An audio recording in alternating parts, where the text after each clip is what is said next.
Why do I need to read in English? My students often ask me this.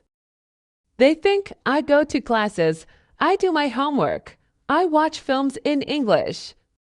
Why should I read books? Actually, reading is the best way to improve your English. I will tell you why. First, reading is very important now. In 2006, only 1 in 100 people went to university. Now, 7 in 100 people go to university. All jobs need more reading and writing than 100 years ago. This is true for everyone. It doesn't matter if you're an office worker or a mechanic. Second, reading will improve your speaking, writing, vocabulary, and grammar better than any other way. It won't improve your listening, but it will improve your vocabulary. And when you have a better vocabulary, you can listen more easily and improve your listening that way. In school, you probably read lots of English. You probably read boring textbooks and stories with exercises at the end. But I'm not talking about that. I'm talking about reading for pleasure. That means reading a book you enjoy because you enjoy it. You are not reading because your teacher said, "Read this book." You are not reading because you think, "I should read this book." You are reading because you want to. In 1965, they did an experiment in schools in America. These schools were for boys who had done crimes. For example, some of them stole things. They gave some of the boys free books. They were fun books, like James Bond. They said, "You can do what you want. You don't have to read the books." But the boys did read the books. They read a lot of books. Some boys read a book every 2 days. After 2 years, they gave the students a test. The students who got the books got better at reading and writing, and they liked school more. The students who did not get the books did not get better at reading and writing. Actually, some of them got worse. This isn't just true for native speakers. They also did an experiment on students learning English in the Fiji Islands. They used 3 ways to teach. The first way was normal English teaching. They did grammar classes, exercises, and so on. The second way was reading in silence. The students read books in class. The third way was reading together. The teacher read books to the students. After 1 year, the 2 ways with reading were the best. They were much better than the students who did normal English classes. They did the experiment again in Singapore. There, the students who read in silence did very well. They did the best in grammar tests. Other students did grammar classes, but they did worse in grammar tests. In normal classes, we try to remember grammar and vocabulary. When we read, we learn them naturally. Maybe you're thinking, when I read in English, it's too hard. I have to use the dictionary all the time. It's boring. I can't do it. I understand. So I wrote this book. I think this book will make you like reading because the stories are easy and fun. The early stories are short and easy, and the later stories are longer and harder. When you finish the book, you will think, "Wow, I did it." I make a podcast called Easy Stories in English. 9 of the stories in this book I wrote for Easy Stories in English. One of the stories I wrote for this book. But when I made this book, I made the stories better. Now you can read the stories at beginner, pre-intermediate, intermediate, or advanced levels. the stories are all fairy tales. Some are very popular fairy tales, but some are not so popular. One of them I wrote myself. Maybe you're thinking, fairy tales? Fairy tales are for children. I need useful vocabulary. Actually, the vocabulary in these stories will be useful.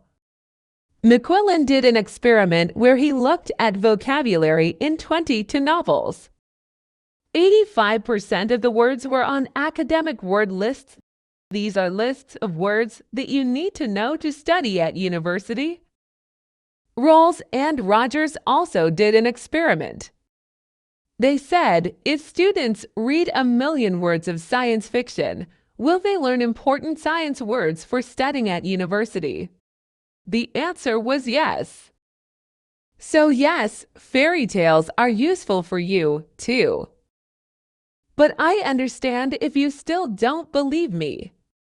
When I learned about all this, I found it hard to believe, too. But I like to try new things, and I love learning languages. So in 2017, I decided to do an experiment. I had wanted to learn Spanish for a long time, but I didn't learn much in normal classes.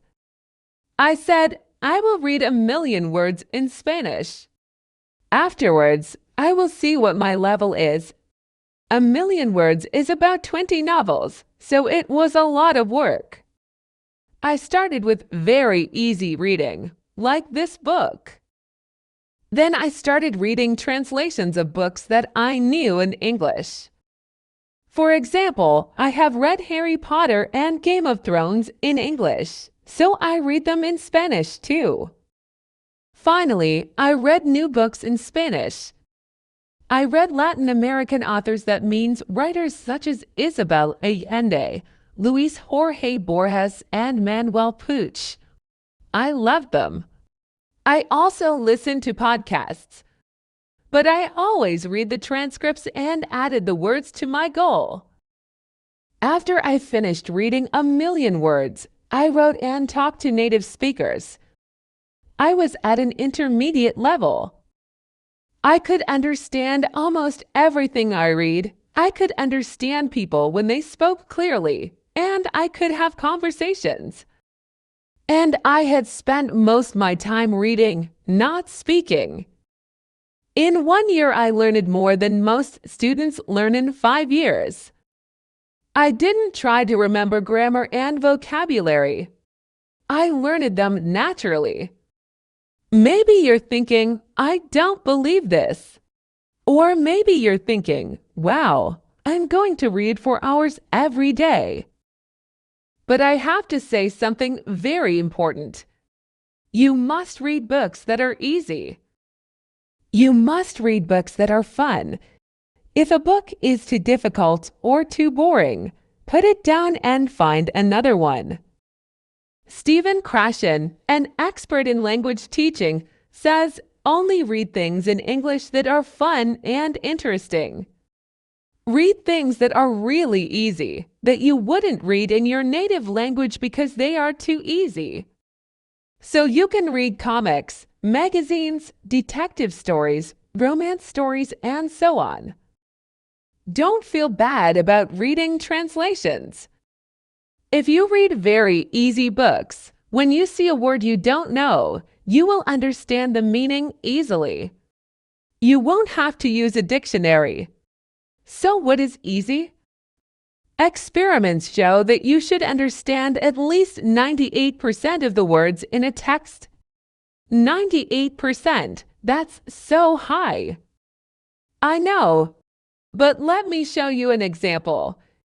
Here is a text where 10% of the words are not real words. So you should understand 90% of the words. Jerry flourished out of bed and opened the curtains. He bimped to himself as he made breakfast. He made coffee and put butter on his puffer. Someone called his phone, and he picked it up. He was very surprised by who was trembling, so his Vinky fell on the floor. Is that easy to understand? Could you read a whole book of that?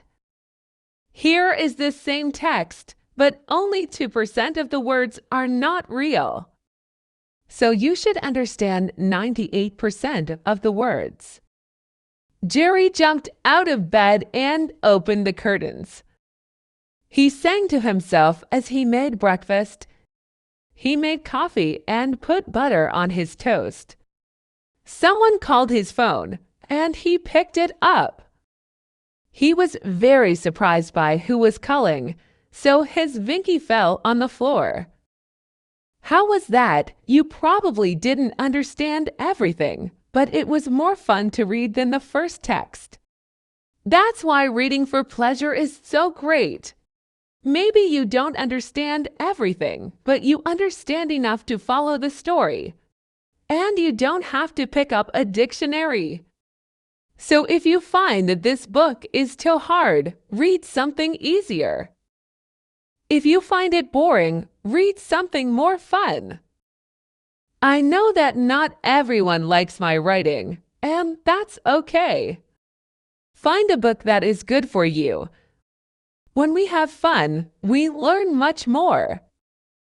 Because I want this book to be fun, it has no exercises in it. I thought about adding them after each story, but I don't think it's a good way to spend your time. Instead, you should read more. Read for pleasure. If you finish this book, you can try the level above. Because you already read the stories, you will know them well, and it will be easier to understand. Happy reading and happy learning!